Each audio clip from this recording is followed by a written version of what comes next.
Well, hello, everyone, and welcome to Doing Business in Bentonville. My name is Andy Wilson, and I'm the Executive Director. And I will tell you, we have got such a great podcast for you this morning. And Julie McKenzie is sitting here with me. Julie, welcome to Doing Business in Bentonville. Andy, thank you so much. It's so good to see you again. Oh, my goodness. I know. Julie and I worked together a lot of years at Walmart, and such a talent. And you just wait to what you're going to hear today about what Julie is doing and the things we're going to talk about. So we're just get ready, okay? Because we're going to talk so many things, and we're going to also, of course, we'll talk Omnichannel. We always do that. But before Julie, how is one of my best friends, your husband, how's Ken doing? He is amazing. He's doing great. He so wanted to come today just because he wanted to see you again, but he's got a lot of chores at home. Yeah. No, he's amazing. He's enjoying grandpa life, father-in-law life, and it's a sweet season for us. Well, one of the roles I had at Walmart was opening the West, and I will tell you, one of the on my team was her husband Ken, and Ken went with me a lot of trips to the West, and at that time there was no Walmarts out there, and so. Our job was to open that West and open stores, and Ken was such a valuable partner with me. So please tell him I said hello. And do it. And y'all were on the old slow Walmart planes. It was before this. We were on the Commanders. Yeah, we were on the Commanders. But we got it. We did it, and I couldn't have done it without your husband. So wonderful. Well, Julie, welcome. It's so glad to have you. We have really tried a long time to make this happen, but so thank you for taking your time out of your very busy schedule. And now, Julie, what we want to do today, we want to talk about you a bit, okay? A lot of people don't like to talk about themselves, but I want to talk about you because our audience will love to hear about your background and what you're doing today. And then we're going to get into really some great content around Omnichannel and things that Julie's doing in her company. So, Julie, you're the CCO, Chief Commercial Officer, of Trident Group. Yeah, I am. Well, okay, you have to tell us about Trident. And one of the things I loved in my research for your company is this being different is normal. Mm-hmm. Well, that's exciting. I have not seen that before, but that's exciting. So, Julie, tell us about your company. Tell us about what you're doing. Okay. And let's just get into this. Okay? Absolutely. Well, Trident India is one of the largest home textile manufacturers in the world, but we're more than that. We're a multi-divisional, about a $3 billion corporation, first generation. R.G. Gupta is the owner and still the chairman, and he started selling yarn. And 30 years ago, Trident was born.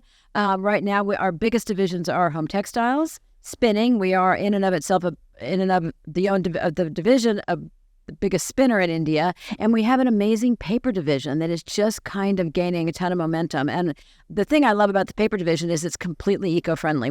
No trees die for our copy paper. It's all done using wheat straw, which is farm waste. So I think as we go into this next generation of retail product, that everything has to make the earth better, not worse, right? We're really well positioned to bring that paper story to the States as well. But my division is the home textile division.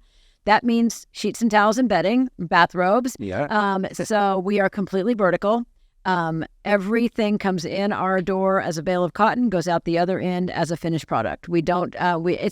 We can't say closed loop, but we are a very, very, very tight, secure supply chain. We spin for everything we make. So the cotton comes in a bale. We spin it, we weave it, we dye it, we process it, we sew it, we package it, and we send it out. We're the biggest producer of towels out of India, and about the third biggest producer of sheets. And that's only because we're a young sheet division. We're only about 6 years old. If you invite me back in a couple of years, I'm going to tell you we've moved up that ladder and are getting closer to the number one position in sheeting as well. So we produce many of the sheets and towels that your audience probably uses to dry off or to sleep on. We're represented in retail assortments across all of U.S. retail. Okay, that's exciting. And I will tell you, in my research of your company, your products are awesome, and our viewers need to go check you out, Trident.com. Yes, for sure. Yeah, and look at the products. You can actually buy them there online. And but when I was looking at their products, really quality, great looking products, and such a vast assortment of products. Yes, and we're really good at good, better, best. We are in assortments from Nordstrom to Family Dollar. And I love that because if Yeah. you can make product for both ends of the spectrum, it really, I think it evidences a pretty good strength and breadth of offering. If you go into a Target, Andy, most of the cotton-based sheet programs are going to be made by us. Most of their core Better Best towel programs are going to be made by us. Mm-hmm. If you shop at Sam's Club and you buy any kind of towel, it's going to be us. If you shop at Costco. So around the country, if you flip it and it says India, there's a pretty good chance it's me or one of my other, we have great competitors, don't get me wrong. We've got great competitors and we wake up every morning to do our best to earn our way into assortments. But we've got nice positioning across U.S. retail right now. Great. Okay. Now, what I want to do, this is exciting. And what I want to do is step back just a moment, and we're going to come back definitely to Trident. But Julie, our audience need to hear a bit about your career, because again, I mentioned early on that you and I, our paths crossed a lot of years at Walmart, Ken at Walmart. Now, but you've had such a great career. And so talk to us a bit about some of your vast experience. Thank you, Andy. Well, first of all, I grew up in a Sears family, so retail really was in my blood. My father was with Sears for his entire career. So I kind of grew up knowing what it was all about. I graduated from college and went to work for Dillard's and worked for Dillard's for 8 years straight out of college. It was at that time, this was the 80s, people, it was considered to be really the best training ground for retail buyers. Loved it. I still have so many friends there. As a matter of fact, I talked to one of the Dillard's grandkids today, but I started hearing about this upstart regional retailer out of Northwest Arkansas, and eventually in the late 80s got to know Mr. Walton and got to meet Bill Fields, and on the second or third try, accepted a job they offered me to move up here. And the only reason it took that long is because I was living in Fort Worth and Dallas, and Bentonville was not exactly the Bentonville of today. And it was kind of scary to come here in my 20s and worry about what life was there was not a mall or kind of in a shoe desert, Andy. But so joined Walmart in late 1989 and literally consider myself so fortunate to have been a part of those years of really the premier retail years in U.S. history. And you were there too. And I feel like we worked so hard. We got up, we did the right things for the right reasons. And I just learned so much about how to do what's right for the customer. Right. Left Walmart, cried my whole way up, left Walmart after almost 20 great years, went to the other side like many merchants did, and have had such a great run on the other side. But we all still kind of work for Walmart, Andy. When you wake up in the morning, then you're still trying to service a big customer. We're all trying to do what's right. But worked for an importer, got to know that part of the business, then had a great opportunity to go to Viacom for 5 years. I managed the consumer products business for Nickelodeon. So I sold SpongeBob, which is kind of fun. Got another, it's better to be lucky than good, Andy. And I got another really great call of a home textile company that was looking for new leadership here in the States. And I went to work for them. First CEO job, which every little girl probably wants to have that in her title, and learned so much. Again, 2 years of really robust training on the job. I'm proud of what I did. COVID happened, and I was living in New York City at the time, raised our family here in Bentonville, as you know. A couple of my grown kids had moved back. The January before COVID, before lockdown, our number 2 son and his wife gave us our first twin grandchildren. Never wanted to be anywhere else again. So through COVID, made the move back down here. Got a call from Trident last fall, had always been a huge, respectful competitor of Trident and felt like they were so amplified. They were so quiet and so humble and so behind the scenes that I've jumped at the chance to get to be a part of their next generation. And really, my role as chief commercial officer is all the fun stuff. Don't tell anybody on the operations side, but my days are spent doing marketing and merchandising and branding and working with customers and touching product and telling the story, really working out how to be the best storyteller for the company. So great. It's every day is fun, and you don't get to say that in a lot of jobs. You really don't. And when you were at Walmart, and I watched you a lot. In our merchandise meetings, we had all the things. And Julie, you're such a great leader, and you're so well informed, and you really stretched all of us to be better merchants. You challenged to be better merchants. The thing that we all were, no matter what job. And Mr. Sam used to talk about, we don't care if you're an attorney or what you do, you need to be a merchant. And that we all grew up being merchants, as you said. And that's exactly who we still are today. And that's why we're probably sitting here today, is because we love merchandising and retail and talk about it. And so thank you for the impact you had on my life. And because you made me a better merchant when I traveled the stores and I was in the stores. And you kept my husband away, which I loved. And I took your husband. Yeah, he's a fairly good merchant too, by the way. He's a great merchant. Okay, well, thank you for that. Now, what we want to do, we want to go back to Trident a bit, and I want you to talk about, from a standpoint of your past and Trident, let's talk about Omnichannel. And you've had lots of experience, from the company standpoint, the merchant, the retailer, all of that. Because one of the things that doing business in Bentonville that we're very, very focused on is Omnichannel. And I want to hear your thoughts on it. I want, we're all into this e-commerce and this brick and mortar and all the stuff called Omnichannel today. And of course, we're here in the middle of Walmart, and we just finished a shareholders meeting at Walmart, and Omnichannel is a very key topic of today. And I would say, and I really want to hear all your thoughts about all that. But if you're not working on Omnichannel, you're probably behind already, I would think, if you're a retailer today of any type. Or so our audience, they're listening and watching today because they're interested in Omnichannel. That's what they are. So what we want you to do is help us, educate us, and let's talk Omnichannel. So sure. I'm just going to let you go now, okay? We're still learning, and I'm certainly still learning, but it's fascinating. And I think, what has driven you, your career, and what drives me is a curiosity for what's next, what's coming, what's new, how do we get there faster? And that's where we are right now at Trident. Over the past 10 years, every wholesaler or manufacturer and every retailer has been trying to figure out this whole internet thing, right? Right. And I think people have done it to varying degrees of success, and it varies by channel, it varies by category. But what I believe to be really true right now is you cannot compartmentalize e-commerce. It's just commerce, right? We're just doing business, and we've got to meet her wherever she's shopping. Mm-hmm. And I say her, of course, it's her. But in our category, the majority of the purchase power is in the hands of the woman. But you'll see her in the store on her phone. She's checking reviews. She's checking prices. She's checking availability and colors. She may buy it in store, but she's researching it online. She may start her research online. She may not want to get out of her car, so she's going to drive up and pick it up. She's going to buy it online and pick it up outside. So there's so many ways that we have to connect with her, and we have to speak in her language. And I'm obsessed right now with Gen Z. We've all spent a lot of years learning the millennials, mm-hmm. and they certainly still matter. They're the biggest spending group right now. But right, and by the way, Andy, they're getting ready to inherit $68 trillion from their baby boomer parents. So they are. Continue to have money. But Gen Z, who's now like 9 to 24, what I love about them, I read something the other day, they're moving more frequently than any other generation in history. And it's also probably because they got many of them their start during remote COVID times, but they're moving. Every time they move, it's good for us in the home space because they're going to have more bedrooms, more bathrooms, and want to change out some of their decor. So from a personally selfish category standpoint, it matters to us.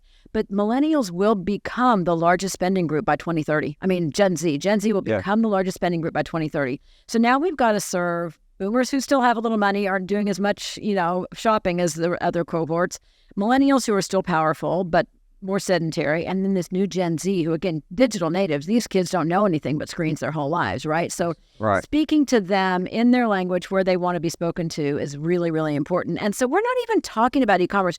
We have adopted a digital-first approach. And Andy, everything we do, we're going to think of with a lens of our powerful items need to be ready to go up and online immediately. They need to be perfectly curated. The content has to be right. The copy has to be right. The photography, imagery, videos all have to be right. The reviews have to be powerful.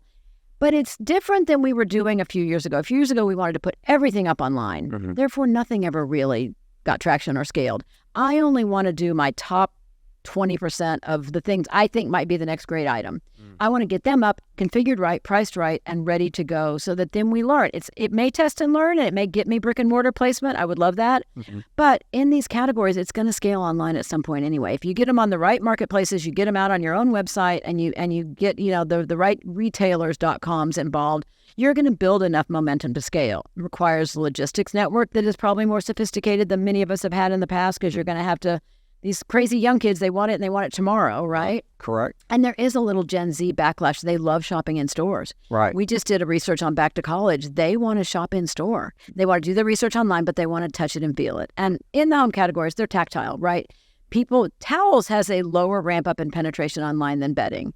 I think in bedding, if you tell somebody it's an 800 thread count Egyptian, they have in their mind what that is, and that's what they want. Towels, they want to touch it and they feel it. As you want a very different kind of towel. You may want a rigid towel. Your wife may want a very soft towel. So it's hard to get that touch and feel experience. So we're working really hard on imagery and messaging that communicates that online. So we're not even calling it anything other than going to market, right? Everything we do at market will be brought to the market with a digital and a physical kind of component. So what you're telling us today, and thank you for separating the generations. That is really great learning for us there, as you have looked at the customers by generation, and then, but what you're telling us is that from the standpoint of the Z generation, it has to be online. It has all the details that you mentioned, and it has to have it. It's no exceptions. What I heard, no exceptions. No exceptions, and they consider reviews so seriously. And I think that I read something the other day. Baby boomers don't look at reviews. We don't look at. I don't care what anybody else thinks about it. If I like it, I want it. Yeah. The review piece is the most important piece to the youngest generation. You're right. So that's critical. And what you've just taught us is that omnichannel is if you're online and if you're online in brick and mortar. And I want to talk about this just for a moment. But if you're online, it's critical. The details that you shared with us is critical. Yep. Right. Okay. Absolutely. Now let's talk about. Now let's say that that generation now they want the brick and mortar. Now you said they like shopping in the stores. They do. Okay. So if you're in the stores, what does it look like? What the signage, all the information, how does that look in the stores? Because they have it online and they may go there, but if they go in the store, how does that replicate over to brick and mortar? Yeah, well, I think you have to make it as frictionless as you can, right? And there's some, most retailers have pretty big constraints relative to point of purchase signage. So packaging has to really play a big role. And so you got to communicate just the most important facts about your product. But then we're putting some kind of QR code or some kind of link sending them to where they can either find an expanded assortment or they can find expanded content. Right. They love videos. They want to see the cotton fields. Like we find if we put a scene of a cotton farmer, sustainability really matters in our categories. It matters to the American customer. And again, the younger the cohort, the more it matters. They say they'll pay more for it. They really probably won't pay much more for it. Can't pay much for it in today's economy. But showing them, personifying that there are people making this product, whether they're making it half the world away in India or whether they're making it here in the States, they love that. They love to know that, oh, wait, you're protecting the planet, you're employing real people, you're a good company, your employment practices are solid, and then this is the product as the end result of it. Because this again, these kids, they want to know, they want to buy from companies who they believe espouse the same values that they do. Right. That's excellent. This is so good. I'm glad that we're gonna be able to capture some of this not only on the video and audio, but we're going to capture this on some articles too that we will publish with this. So now, I know that you recently went to India, right? And so talk to us about your trip there if you can, and tell us. Yeah. I've gotten to go 3 times actually since I've been with the company, and it's always great because you've got to go to the mothership. You've got to meet the people, you've got to absorb the culture, and in a manufacturing environment, you have to really understand how we do what we do. This trip was really interesting. We were with a couple of key customers, and customers are coming back to India, Andy. For the past 3 years, nobody's traveled because even when COVID was slightly less important here, people weren't traveling. China wasn't open. It was tough to get visas, all that kind of stuff. So we're really now just welcoming back our first retail partners. And a lot of these merchants and PD people, Andy, they're young kids, and they've never seen it. And so getting to stand in the factory and watch the light bulb go off in somebody's eyes that, oh my God, this is how the sausage is made, right? It makes them better merchants. It makes them more passionate about the product. And it makes them more invested in figuring out the best product they can put on the counter for their customers. So the better the merchant, the better the experience is going to be for all of us, right? We're going to sell more. The customer is going to get a better product, and Walmart or any retailer is going to have a better experience. So got to be with some really important customers. The leadership of the company got to be involved in a really important Walmart meeting in Bangalore with Doug McMillan, which is always great to get to. Walmart is so invested in India and has the strategy to expand imports from India. So we loved being a part of that conversation. But we have meetings literally every month from now till the end of the year where we're going to get to take buyers and merchants into the factory, and that's the fun part. Oh, yeah. That's where the stuff comes to life. It is, isn't it? Uh-huh. It reminds me when I was at Walmart, we had the fast track program, and and one of the things I got to do is work in several different divisions, and these was real jobs. You didn't show up, you had to work, and you better do well, or you didn't get the next level, right? So I got to be a boys wear buyer, and I think it's because I have a daughter is the reason they put me in boys, I think. But anyway, but I got to do that, Julie. I got to go to the factories. I got to see the product. I got to see how it was made. And it was so thrilling to understand the depths of that product. And that's great. Let's talk about, this is exciting. So let's talk about now Omnichannel for a moment. And I want to go back, if we could, and your experience, if we were to, break this down for a moment and talk about the store level a minute and talk in the supplier level, what advice, because we have a lot of suppliers listening to that listen to us, and then we have stores that listen to us. So if you were to give advice to the supplier, to the stores, what would you share with them? Are there like two or three of the best things? Are they the same or are they different? From a standpoint of serving their customer on Omnichannel, how do they? You've given us a lot of great information, but from that perspective, talk to us a bit about that. Yeah, I think there's an art and a science to this retail game, right? And the art piece of it is the fun stuff. The science part of it is, and I think what is going to make us all better at identifying what should go in stores, because that brick and mortar real estate is expensive, right? It's very valuable, and that inventory dedication is valuable.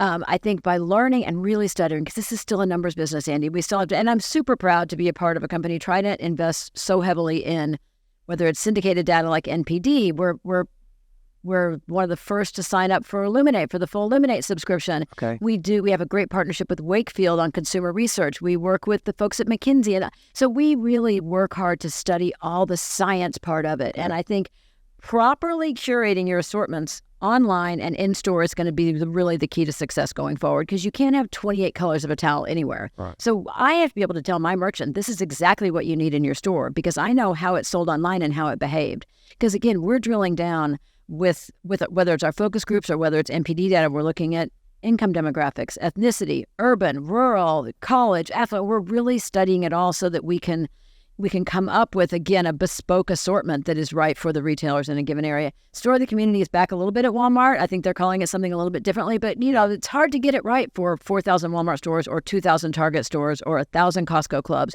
You've got to be able to say, this is what's going to fit the whole world, then this is what you should put in these subsegments, because really curating those assortments is going to be much better when it's informed by what's happened online. Mm-hmm. Right. Well, I think that's so from a standpoint of, we really have to understand our customer, don't we?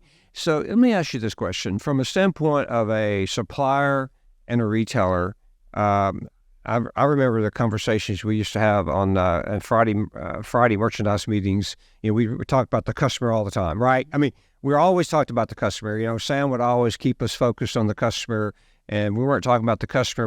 You better switch that really fast, and especially when he was in the room. So standpoint of, if you're a supplier listening today or watching today, and you're in a store or brick and mortar, do we have the same customer at the end? Talk to us about that. Everybody shops at Walmart, right? Do they all cross out of the grocery space into general merchandise or soft lines? Probably not everywhere. Yeah. So there are items that you can do a more one-size-fits-all approach. There's a basic in every category, right? The core of every category. I think it's my advice to anybody is know your retail customer better than they know their own floor. Our retail merchants are so busy and they don't have big teams anymore. And so if you can go in and say, I've studied your assortment against the competition and against what I know about the market, this is exactly what you need. Don't show them everything you have made because they don't have time for that and they don't have the filters to process that. So knowing their assortment better than they know it is the way I have been successful in the past at really infiltrating some pretty darn good assortments because, you know, that's really all it takes is studying. Right. Getting out in the stores and then crunching the numbers. Right. Well, you're great at that. You're a great merchant. You've taken these great merchandise skills of yours from the store and from manufacturing. It sounds like that you all are doing really well in India, and you're growing. We are. To new markets, right? We are. Good. We are. And I think, you know, as one of the generation of Walmart buyers that had to take goods offshore, Andy, and we did it. We didn't like it, but we had to do it to remain competitive in lots of categories. I would love to be a part of bringing some of that back to America. I'm pretty patriotic, as you know, and I think as I see the things that are leveling the playing field, automation, cost of living going up in other countries, I think repatriating some product would be a really, really exciting thing. That would be so wonderful. Right? I think that would, you know, and you see that, I think COVID has taught us that we need to do more in America, in the U.S., and I think it seems to be our country's working on that, especially in the automobile industry and technology business. And then, it's great news there that's happening. I think that other manufacturers are looking at that. And that'd be, like you said, so great for our country if that takes place. Be great from a job standpoint. It'd be great from a patriotic standpoint. But it has to be right for the customer. It has to make good business sense, and we have to be able to give them a value that is commensurate with what they would get overseas. Again, I think there's ways to do that. And the textile business has a rich history in U.S. manufacturing. It does. It used to all be made in the South. And it went offshore, about the same time apparel was going offshore. So again, nothing to share now, but boy, I would love to be a part of something like that. Well, I hope that you are part of that. I hope that happens. And we really want to wish you the best in that venture for sure. Okay. So Julie, what else do you want to share with our guests for your thoughts on retail, your thoughts on merchandising, your thoughts on omnichannel? Because you've really given us great information so far today, and we really appreciate it. What else would you like to share? I would just say stay hungry, stay curious, respect your competition. I remember I was on a flight with Mr. Walton one time, and we left a Kmart, and we got back in the car that he'd borrowed from the FBO. Remember, because he would never pay to rent a car. We always borrowed the poor clerk at the FBO. And we got back in the car, and he said, tell me what you guys saw that they did better than us. And I don't know what order it was in, but there was a poor guy who was the copy paper buyer at the time. I don't remember who it was. He said, they looked terrible. There was nothing that looked good in that store. And Sam stopped the car and he said, I counted 10 things in your department that they did better than you. And if you ever leave a competitor and you haven't come up with the list of 10 things that you need to do better to beat them, then you don't deserve to be a Walmart buyer. And as a young Walmart buyer, I took that so to heart. Right. And I still get up every day to go, oh my God, they're killing me at this, this, and this. Yes. And at Walmart, we were really good about 5-minute celebration of a success and then 55 minutes of the correction of errors and how we got it better. Right. Yeah, you got to bake that into the DNA of your company because that's going to be what takes you to the next level is really assessing what you need to get better at every day. Celebrate those wins, but then work hard on, beating yesterday. That's a great story about Sam. And I think we all have those stories and we could all talk stories about Sam because he did.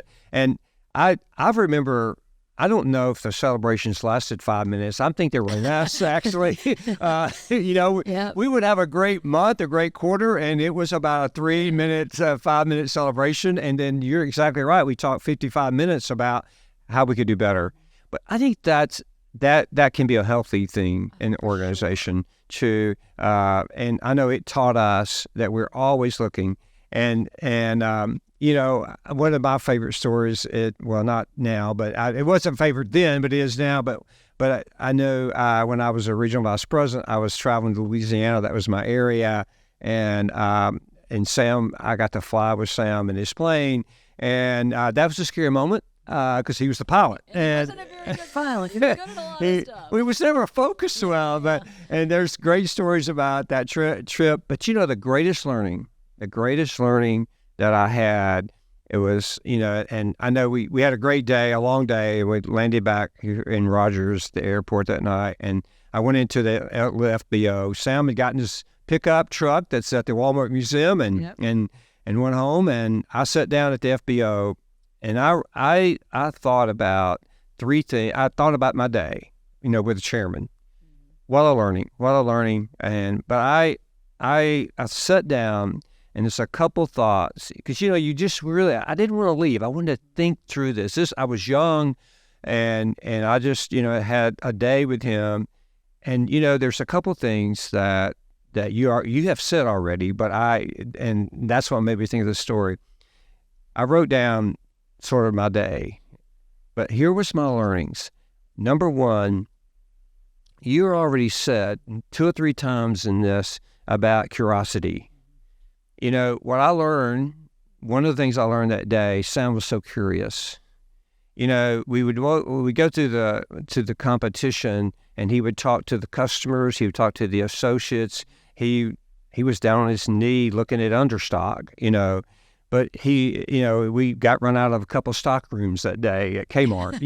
I was with him on those two. But he was curious. So great leaders need to be curious. You are curious. You are always that way. Oh, and you still are. A lot of questions. Yeah, right? but you still are. I mean, look at you the other day. All that you said, you're very curious, and that's what you're doing now as you look to improve the business at Trident and grow that business.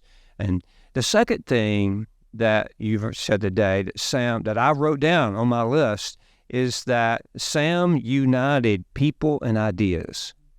And that's exactly what he did, because we were traveling in the stores, and he would take that tape recorder out of his coat pocket, and he'd say, I'm standing here with whoever, she's the department manager of apparel or wherever, and she has a great idea.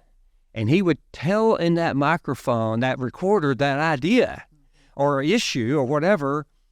Now, what they didn't know is that tape recorder was going to get transmitted that evening and sent to everyone that needed to take care of that issue or follow up with that associate or that customer. And, I think that's that's two of the things that are my thoughts today that you have shared with us. You're curious, Julie. Great leaders should be curious, and we should unite people and ideas. That's what you're doing at Trident. It's what it sounds like to me. Well, we're having so much fun. The other thing I think of all the time that Mr. Sam said to us one time was, we are not any smarter than them. We have to work harder than them. Yeah. And every time I have a young team member join, or they're all younger than me now, I think that gets lost a little bit in translation. And there's working smart, and there's lots of things to do, and we all want work-life balance, different than we had back in the day. Correct. But we do have to work hard. There's a lot of really smart people working at whether at every supplier and at every retailer. So just elbow grease and brain power and collaborating. I think the other thing he was so good at was fostering collaboration. And, your best ideas come when you get a lot of good people together. Right? That's exactly. And that's exactly what you're doing. Well, we just want to wish you so much success. Thank you. Thank you. We do. And I can't thank you enough for coming today and sharing your ideas and your thoughts, your suggestions. They've been very valuable to us. And, you're a very busy woman. So thank you for taking part of our time. Trident sounds like it's perfect for you and where your vision and where your company's going to go. And we only wish you success. Well, thank you. It's been a fun ride so far, and I see a lot of blue sky ahead of us. It was so good to see you, my friend. Oh, yeah. I don't know why you haven't aged, because I'm about 25 years older than when they worked together. You look the same, but it's all that bike riding. That's my thing, right? Well, you're kind, but I don't think you've aged. But to all of our guests, we can't thank you enough for joining us today. And let me you can find our podcast on Spotify, Apple, YouTube, and of course on our website, dbbnwa.com. Julie, this has been fantastic. And I want you to come back and keep us updated with your company. Will you? Love to. I would and love not to. 2 years later, okay? I would love to. Okay. Best of luck to you as you reinvent and reinvigorate. I think it's going to be great, and we can all learn from listening to your content. Well, thank you. Thank you so much. Say hi to my friend Ken, okay? And to all of you that took time today, thank you so much for letting us, for joining us at Doing Business in Bentonville.